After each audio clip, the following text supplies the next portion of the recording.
بسم اللہ الرحمن الرحیم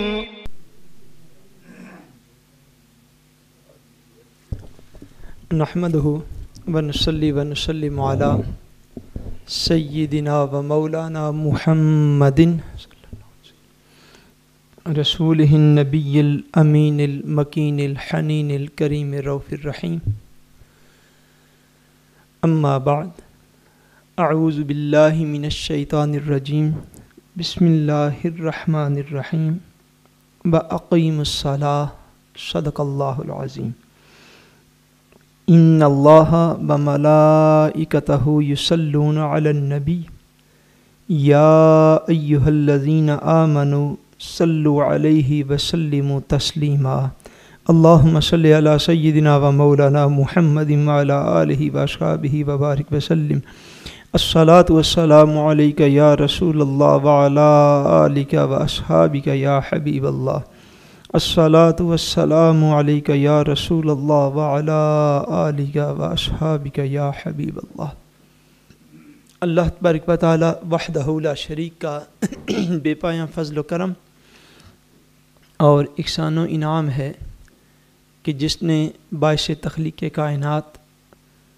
رحمت للعالمین، شافع روز جزا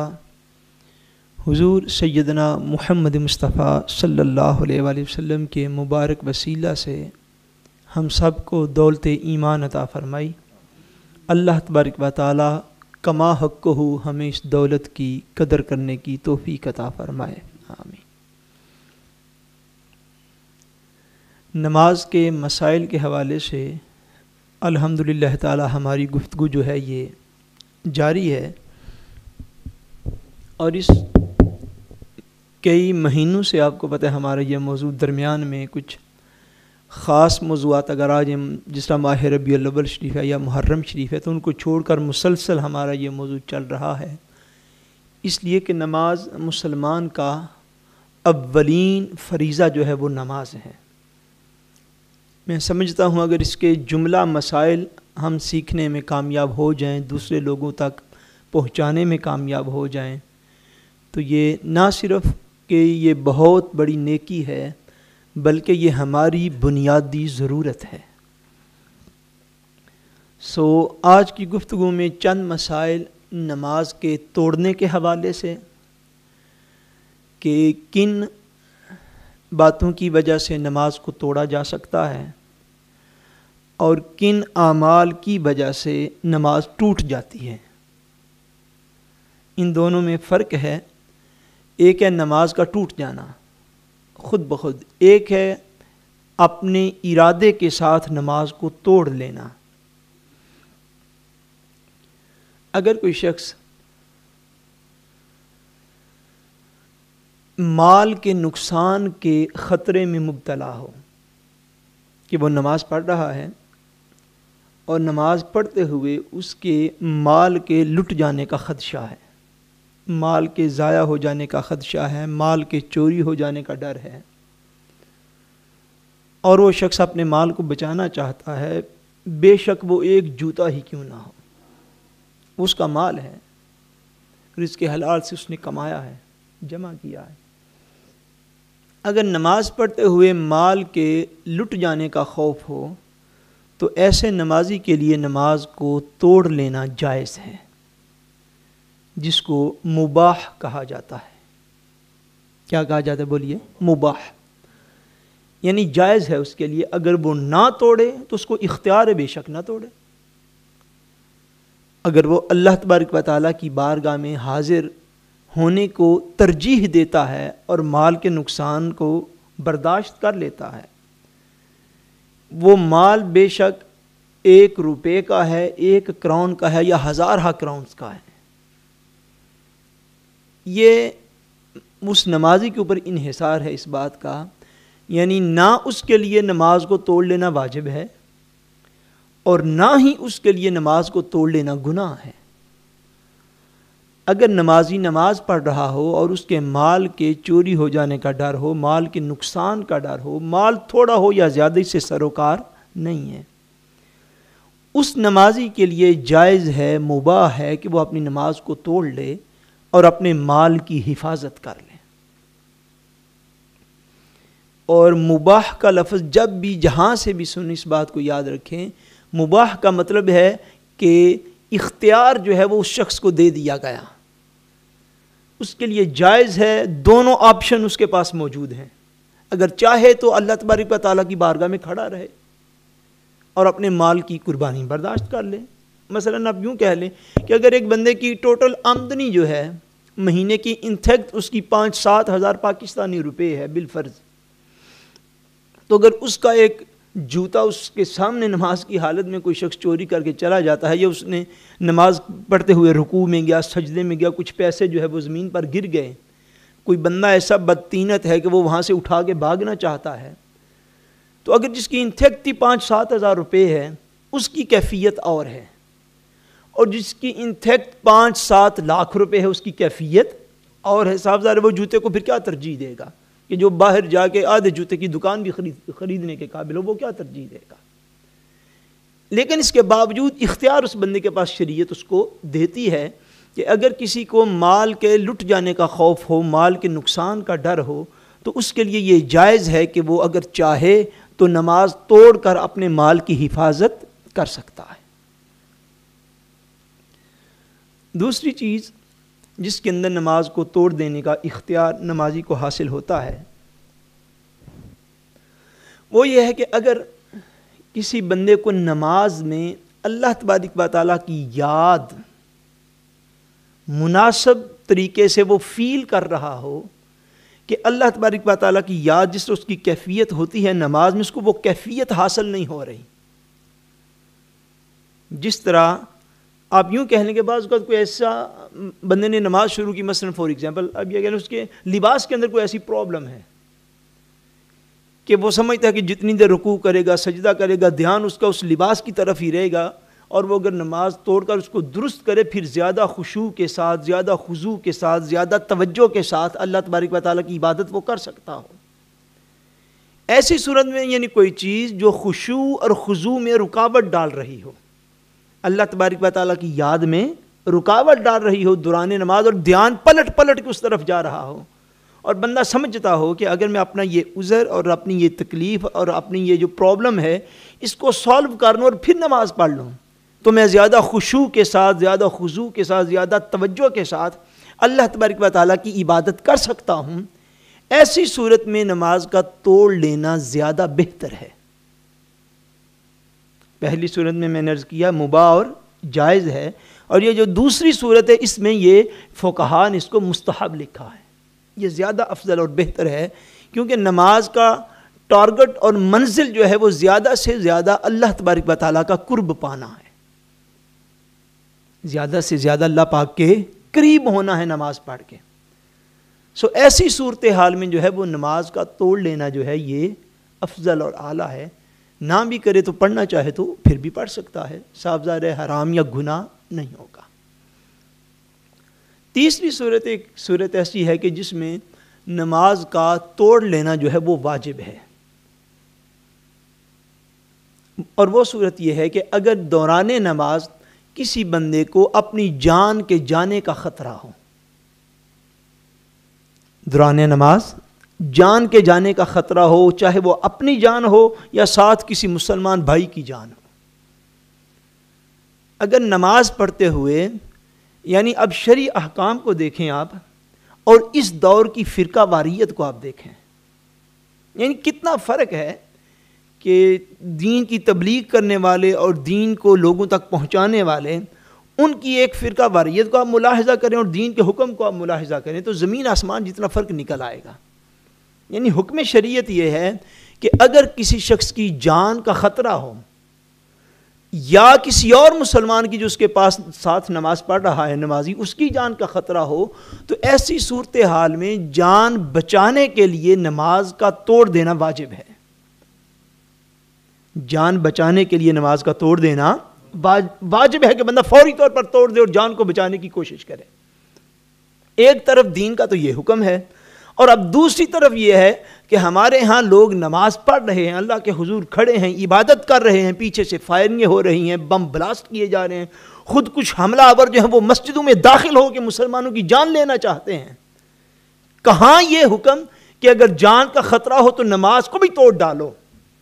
اور کہاں ایسی کیفیتیں اور ایسے حالات کہ ایک بندہ ایسا بدبخت ہو جاتا ہے اس امت میں سے کہ ہزاروں سینکڑوں کا اجتماع کھڑے ہو کر اپنے مولا کی عبادت کر رہا ہے، اور وہ بجائے اس کے کہ ان کی جان بچانے کا اہتمام کرے وہ ان کی جان لینے کی کوشش کرتا ہے۔ اب شریعت میں کتنا فرق ہے کہ شریعت مطہرہ یہ فرماتی ہے کہ اگر جان کا خطرہ ہو تو نماز کو توڑ دو، یہ واجب ہے تم پر، یہ واجب ہے کہ نماز کو توڑ ڈالو اور اپنی جان کو بچاؤ، اپنی جان کی حفاظت کرو۔ اور اب دوسری طرف ایسے احوال اگر امت کے ہو جائیں تو اس کو بدقسمتی اور زوال کہا جاتا ہے کہ لوگ نہ صرف یہ کہ حکم کہ اپنی جان بلکہ کسی مسلمان بھائی کی جان بھی اگر خطرے میں ہو پھر بھی نماز توڑ دینا واجب ہے، پھر بھی نماز توڑنا واجب ہے کہ فوری طور پر نماز کو چھوڑ کر جا کے اپنے دوسرے مسلمان بھائی کی جان جو اس کو بچا لو۔ اب کہاں دین کے یہ احکام اور کہاں موجودہ دور کے فرقہ پرست اور دہشت گرد لوگوں کے طرز عمل؟ دین اور شریعت کہاں ہے اور ایسے نظام کہاں ہے؟ بہرحال ان تین صورتوں میں جو میں نے عرض کی بالترتیب، کسی صورت میں کہ مال کے نقصان کا اگر ڈر ہو تو نماز توڑ دینا جائز ہے، نہ بھی بندہ توڑے تو شریعت منع نہیں کرے گی۔ اگر یاد الہی میں تھوڑی رکاوٹ آ رہی ہو اور وہ رکاوٹ دور کر کے زیادہ بہتر طریقے پر خشوع و خضوع حاصل کرنے کے لیے بندہ نماز پڑھ سکتا ہو تو ایسی صورت میں نماز کا توڑ لینا مستحب ہے، افضل اور اچھا عمل ہے۔ اور اگر جان کا خطرہ ہو جائے نماز پڑھتے ہوئے تو پھر نماز کا توڑ دینا واجبات میں سے ہے۔ یہ تو وہ کیفیتیں ہیں جو نماز کے توڑ دینے کے حوالے سے ہیں۔ کچھ کیفیتیں ایسی ہیں جن کو مفسدات نماز کہتے ہیں۔ مفسدات نماز یعنی کچھ چیزیں ایسی ہوتی ہیں جو نماز کو فاسد کر دیتی ہیں، جس سے نماز ٹوٹ جاتی ہے، جس سے نماز ٹوٹ جاتی ہے۔ اور ایسی کیفیت بعض اوقات ہو جاتی ہے کم علمی کی وجہ سے۔ مثلا دوران نماز جو ہے سلام کرنا، کسی کو بندہ نماز پڑھ رہا ہو اور پاس کوئی اور بندہ واقف جو ہے وہ آج بندہ نماز میں پہچان تو اتنی ہو جاتی ہے کہ پاس بندے کے کون آگے بیٹھا ہوا ہے، دوران نماز کسی کو سلام کرنے سے نماز ٹوٹ جاتی ہے۔ دوران نماز سلام کرنے سے نماز ٹوٹ جاتی ہے۔ اسی طرح اگر کسی مجلس میں ہم نے یہ بات سلام کے آداب میں بھی عرض کی تھی، لیکن کئی مہینے اس بات کو ہو گئے، وہ ماہانہ درس قرآن و حدیث کا پروگرام تھا، اس میں کسی جگہ پر لوگ نماز پڑھ رہے ہوں اور کوئی شخص وہاں پر آ کر اونچی آواز سے السلام علیکم کہہ دے، تو اگر کوئی نمازی بلا ارادہ بھی وعلیکم السلام اس کے منہ سے نکل جائے گا تو اس کی نماز ٹوٹ جائے گی۔ یہ مفسدات نماز میں سے ہے، یعنی اس سے نماز ٹوٹ جاتی ہے۔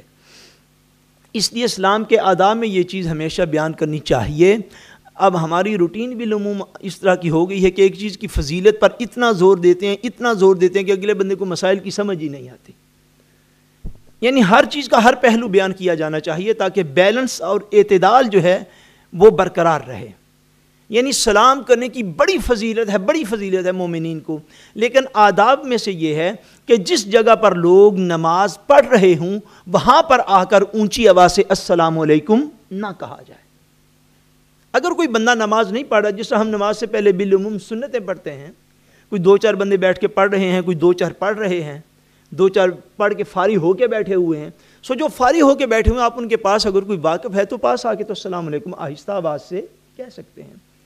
لیکن جس مجلس میں جس جگہ پر کچھ لوگ نماز کے اندر مشغول ہوں، اس جگہ پر آ کر آداب سلام میں سے یہ ہے کہ اونچی آواز سے السلام علیکم نہ کہا جائے۔ کیوں؟ اس لیے نہ کہا جائے کہ اگر کوئی بندہ نمازی نماز کے اندر اپنی روٹین میں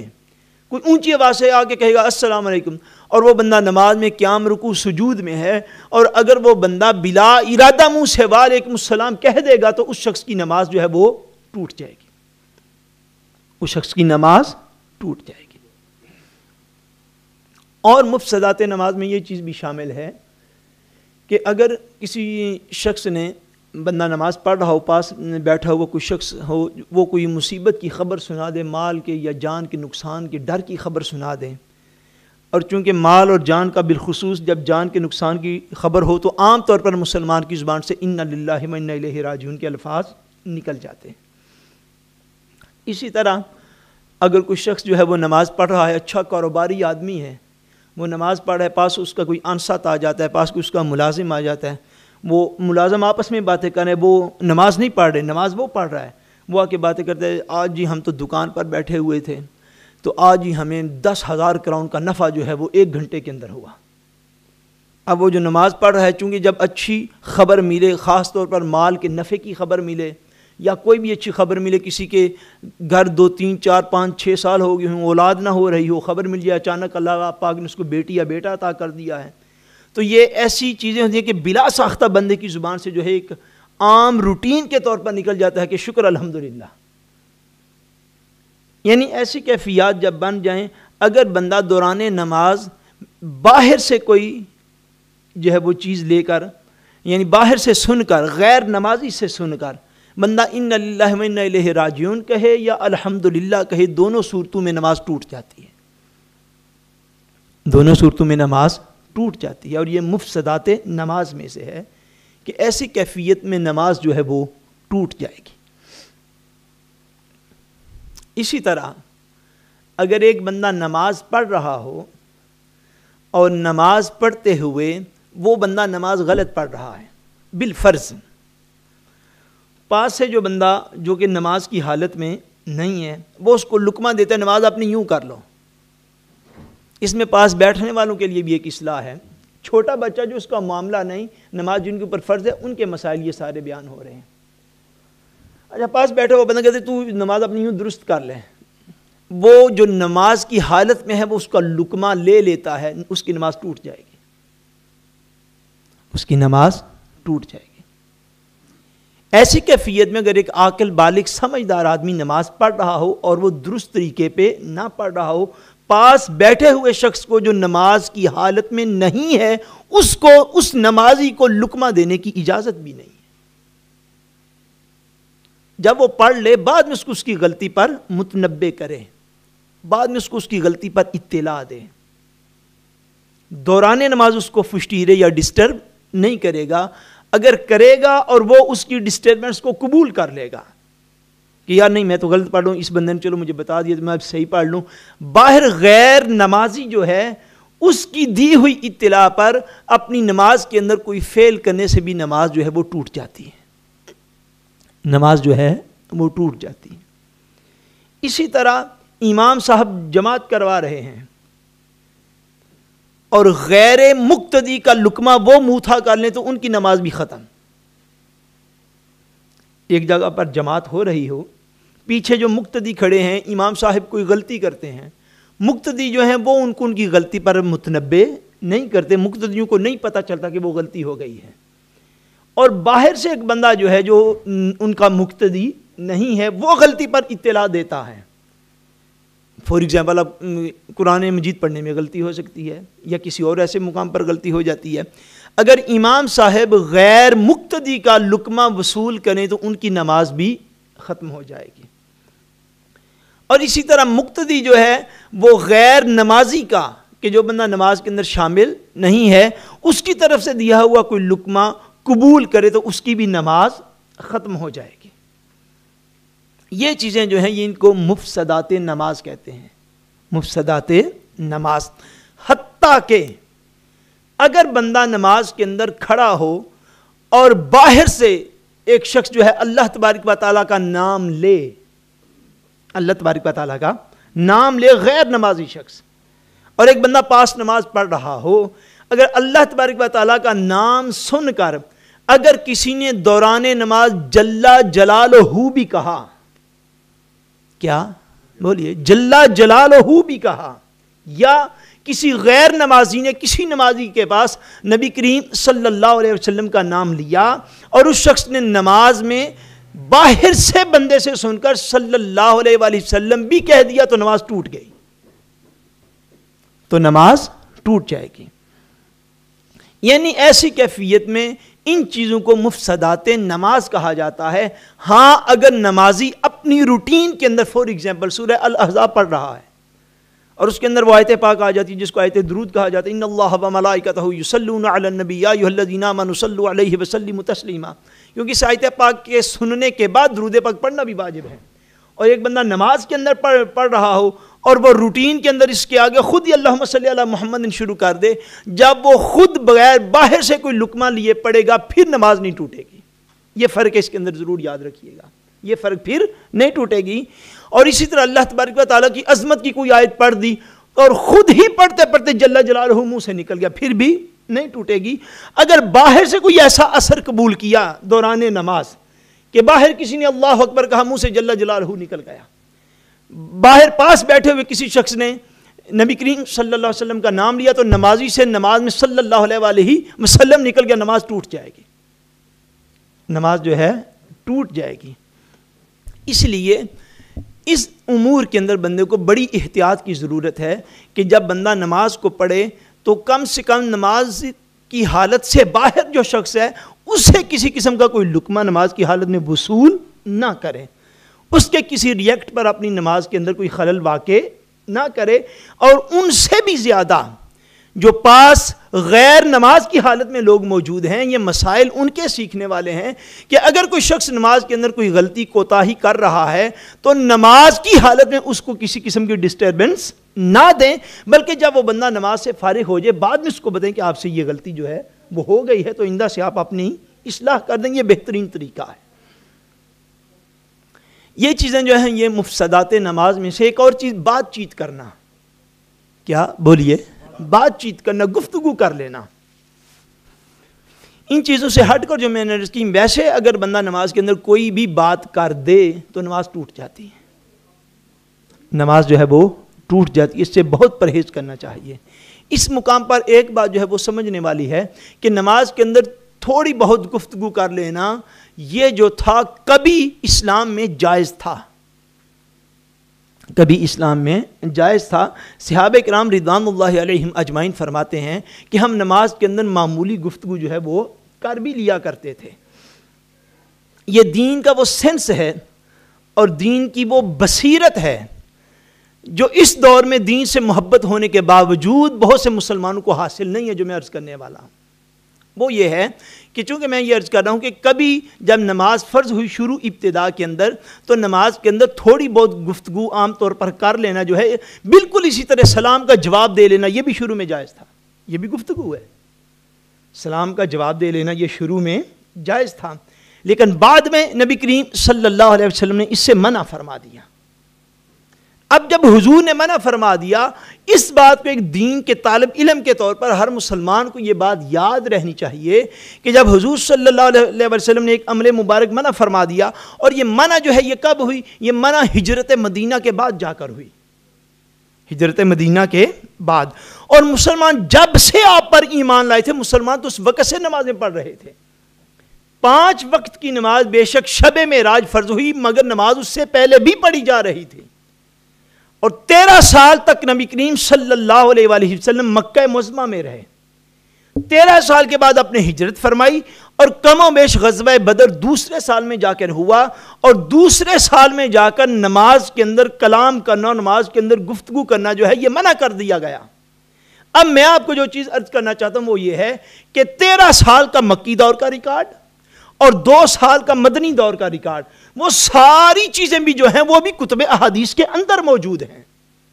اور یہ بات اس دور کے مسلمان کو سمجھنا ہوگی، نہیں سمجھے گا تو گمراہی کے فرقوں میں جا پڑے گا اور گمراہ ہو جائے گا۔ کیوں کہ اب وہ جس دور کے اندر صحابہ کرام نماز میں سلام بھی لے لیا کرتے تھے، سلام کا جواب بھی دے لیا کرتے تھے، گفتگو بھی تھوڑی بہت کر لیتے اور نماز بھی جاری رہتی تھی۔ اب اس دور کی احادیث پاک اگر کوئی شخص اٹھا کر پیش کرتا رہے، یا لوگوں کے سامنے بیان کرتا رہے، یا میڈیا پہ اس کا ذکر، جی فلاں کتاب میں یوں لکھے، بھائی کتاب میں لکھے ہونے سے تو انکار ہی نہیں ہے کہ اس سے انکار ہے، نہیں، کتاب کے لکھے ہونے سے انکار نہیں، انکار اس بندے کی جہالت پہ ہے کہ وہ کتاب پڑھنے کے اہل نہیں تھا، اس نے کتاب پکڑی کیوں ہے، اس کے اوپر اعتراض ہے۔ کہ اگر کسی بندے کو یسن القرآن نہ آتا ہو تو اس کو چاہیے کہ وہ قرآن پاک کو ہاتھ نہ بھی لگائے، اعتراض اس بندے کی جہالت پہ ہے کہ جس کو اتنا بھی نہیں پتا کہ اگر ایک حدیث پاک منسوخ ہو چکی ہو تو منسوخ حدیث کا پبلک کے سامنے بیان کرنے کا کیا جواز ہے. یہی اسلام کے اندر فرقہ واریت ہے کہ ایک بات پہلے تھی مگر نبی کریم صلی اللہ علیہ وسلم نے منع کر دی. جب حضور نے منع کر دی تو اس سے پہلے کے دور کی احادیث کو لا کر، اس سے پہلے کے دور کی روایات کو لا کر قوم کے سامنے بیان کرنا، بھئی حکم ہی منسوخ ہو چکا. اور آپ کے سامنے جس بندے کی 70 سال عمر ہو گئی ہے وہ اپنے باپ دادا سے جانتا ہوگا، اتنی آپ کی عمر گزر گئی، دنیا میں مشرق سے لے کر مغرب تک آپ آ گئے، شمال سے لے کر جنوب تک آپ چلے گئے، دنیا کے کسی بھی کونے میں اس دور کے اندر کسی بھی فقہ کا کوئی بندہ مقلد ہو، کسی بھی فقہ کا، وہ نماز کے اندر کلام کو جائز نہیں سمجھتا، نماز کے اندر گفتگو کو جائز نہیں سمجھتا. کیوں نہیں سمجھتا؟ اس لیے کہ حضور نے اسے منع فرما دیا تھا. اب جب منع سے پہلے والا جتنا تاریخی ریکارڈ ہے خدا کے بندوں وہ بھی تاریخ میں موجود ہے، وہ بھی. اب یہ کہنا نہیں جی میں آپ کو صحیح مسلم شریف کی حدیث دکھاتا ہوں کہ صحابہ اکرام نماز کے اندر باتیں کیا کرتے لا حول ولا قوت الا باللہ العلی العظیم. امام مسلم کا کام تھا، امام بخاری کا کام تھا تاریخی ریکارڈ کو جمع کر دیتے، ان کا یہ کام تھا. وہ انہوں نے انتہائی ایمانداری کے ساتھ جمع فرما دیا. اب اس کے اندر تحقیق اور ریسرچ کرنا یہ اس عالم دین کا کام ہے جس نے وہ ساری احادیث پڑھ رکھی ہوں، اس لیے مسائل کا بیان انہی کا حصہ ہے. ہر شخص کو مسائل کے بیان میں اجازت نہیں ہوتی، جس طرح فیورے کھٹ لیے بغیر ہر شخص کو ڈرائیونگ کی اجازت نہیں ہوتی. اس لیے کہ فیورے کھٹ لیے بغیر ڈرائیونگ کرے گا تو اپنی جان کا بھی نقصان کرے گا اور دوسروں کی جان کا بھی نقصان کرے گا. اسی طرح علم دین حاصل کیے بغیر بندہ مسائل بیان کرتا رہے گا، اپنے ایمان کا بھی جنازہ نکالے گا، دوسروں کے ایمان کا بھی نقصان کرے گا. آپ اس بات کو سمجھ گئے کہ یعنی میں یہ عرض کر رہا ہوں کہ بات چیت کرنا کبھی نماز میں جائز تھا مگر حضور نے اس سے منع فرما دیا. اب منع جو ہے وہ آخری حکم ہو گئی. اب اس سے پہلے کا تاریخی ریکارڈ یا احادیث پاک نکال کے یہ گمراہی کی ایک علامت ہوتی ہے کہ منسوخ احادیث جو ہے وہ قوم کے سامنے ان کی لا علمی میں بیان کر دی جائے اور قوم جو ہے وہ ڈسٹرب ہوتی رہے اور قوم بعد میں یوں کمنٹس دیتی رہے نہیں یار ساڑھے مولوی صاحب نے نہیں آج تک یہ گل دسی، آج پہلی بار سنی ہے. وہ پہلی بار تو اس لیے سنی کہ وہ بتانے والا جاہل ہے، تو پہلی بار ہی آپ بھی سنیں گے نا. اس لیے اس بات کے اوپر آپ ہمیشہ کے لیے اس بات کو اپنے دل میں جگہ دیں کہ جس عمل پر امت کی اکثریت مجتمع ہو اور آپ بچپن سے ایک کام اپنی اسلامی معاشرے کے اندر دیکھ رہے ہوں، اگر کوئی شخص اس سے روگردانی کرتا ہوا کوئی مسئلہ بیان کرتا ہے اس کے اوپر کمنٹس دینے سے پہلے کسی متحقق عالم دین سے ریسرچ اسکالر سے جا کے بات کو پوچھ لیں. ورنہ امت مسلمہ کی اکثریت حضور صلی اللہ علیہ وسلم کا فرمان ہے، یاد رکھ لیں. اور بالخصوص یہ فرمان پاک میری عاجز کی علمی جو ہے خیال کے مطابق وہ یہ ہے کہ بالخصوص یہ حدیث پاک جو ہے یہ ییلر عقائد میں حضور نے فرمایا کہ میری امت کبھی بھی گمراہی پر جمع نہ ہوگی، یعنی امت کی اکثریت گمراہی استدلال نہیں کر سکتی. سو جو اعمال عبادات کے حوالے سے امت کی اکثریت اختیار کیے ہوئے ہے اگر اس سے دائیں بائیں کوئی نکلے تو اس کی تحقیق پوری ہونی چاہیے، نہ یہ کہ آپ لوگ سن کر اسی وقت کہ نہیں یار ہمیں تو آج تک اس بات کا نہیں تھا پتہ چلا، یہ بڑی نئی بات ہے چلو اسی کے پیچھے لگ جاؤ. اللہ تبارک و تعالی ہمیں دین کے متعلق محتاط رہنے کی توفیق نصیب فرمائے اور ہم سب کا خاتمہ بالایمان فرمائے. وما علینا الا البلاغ المبین. سنتے ہیں.